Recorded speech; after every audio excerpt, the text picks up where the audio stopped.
से हूँ।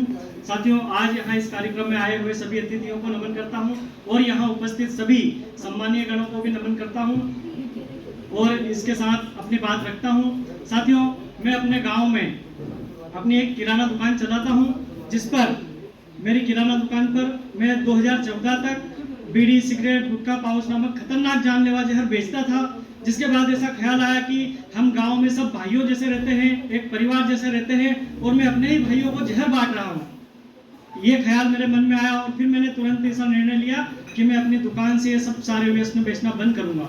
मैंने 2014 में ही ये सारे व्यसन बेचना बंद कर दिए। सारे व्यसन बेचने बंद करने के बाद जो मेरे पास स्टॉक बचा हुआ था, मैंने उसको एक बोरे में भरा और इंदौर जहां से मैं लाता था उन्हीं सेठ जी को वापस कर दिया और जो खुला सामान मेरे पास बचा था उनको गांव से थोड़ा दूर जाकर सारे को नष्ट कर दिया। और जिसके बाद फिर मैंने सोचा कि बंद करने से तो गांव नशा मुक्त होगा नहीं, उसके अलावा मुझे इससे आगे भी कुछ सोचना पड़ेगा।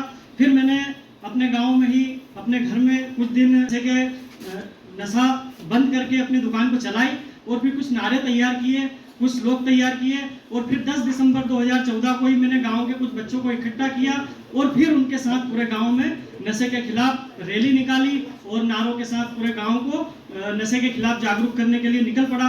जिसके बाद हमारे साथ बच्चे जुड़े, महिलाएं जुड़ी और युवा जुड़े और फिर इसके बाद हर संडे को हम पूरे गांव में नशे के खिलाफ रैली निकालते रहते हैं।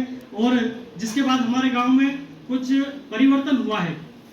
उसमें जो बच्चे हैं वे उनसे अगर कोई भी गुटखा पाउच मंगवाता है तो वो एक ही जवाब देते हैं कि नहीं भैया, हम इस खतरनाक जानलेवा जहर को हाथ नहीं लगाते।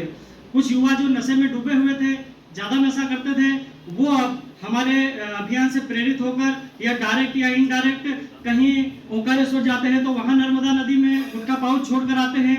वहीं अभी 5-6 युवा हरिद्वार गए थे तो वहाँ पर अपना नशा छोड़ कर आए। और इसके अलावा हमारे गाँव की जो बेटियाँ हैं उनमें भी ऐसा ख्याल आया कि हम भी हमारे घर परिवार के सदस्यों के लिए कुछ करें। तो उन्होंने, जब उनकी शादी होती है गांव की बेटियों की, तो वे विदाई के समय गाड़ी में बैठती नहीं है, अपने परिवार के सदस्यों को अपने पास बुलाती है और कहती है कि जब तक आपका जो नशा है वो हमें दहेज के रूप में नहीं दे देंगे तब तक हम गाड़ी में नहीं बैठेंगे। वो अपना वचन लेती है कि हम इस नशे को छोड़ेंगे, इसके बाद ही वो गाड़ी में बैठती है। तो ये कुछ परिवर्तन हमारे गाँव में नशे के खिलाफ आ रहे हैं।